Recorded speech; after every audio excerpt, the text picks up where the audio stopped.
جریمه انگفت آریانا سعید در دبی. سفرهای متعدد آریانا سعید به دبی. اما چرا؟ آریانا سعید چرا در دبی تاوان مالی داده است؟ تجارت جدید و باور نکردنی آریانا سعید در دبی. من در این ویدیو پیرامون حقایق همین ماجرا خواهم پرداخت. پس در ادامه با کانال دنیا اینفو باشید.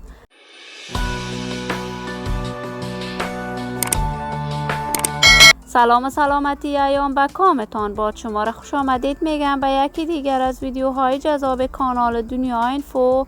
برای دوست شدن با این کانال علامت سابسکرایب را فشار دهید تا از ویدیوهای دیگر کانال دنیا اینفو هم آگاه شوید.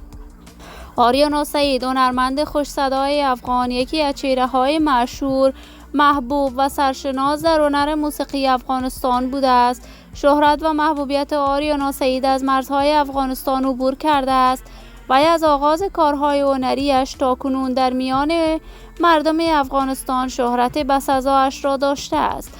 آریانا سعید بیشتر اوقات آهنگهایش به زبان دری بوده است، ولی بارها به زبان شیرین هزارگی و پشتو هم آریانا سعید آهنگ سروده است و یگانه هنرمند افغانی است که کنسرت‌هایش به سطح بین الملل برگزار می شود.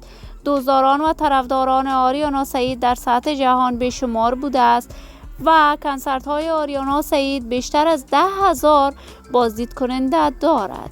آریانا سعید چنده می شود به دبی سفرهای متعددی داشته است و در محافل خوشی هموطنان پولدارش اشتراک می کند و جدیداً آریانا سعید در کشور دبی می خواست رستورانتی به نام خودش بسازد.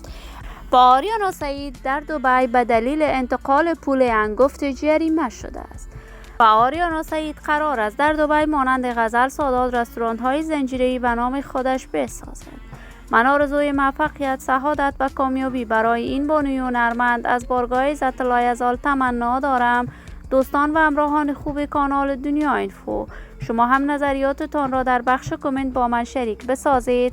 اگر تا هنوز دوست کانال دنیا اینفو نشدید، پس برای عضو شدن با این کانال علامت سابسکرایب را فشار دهید.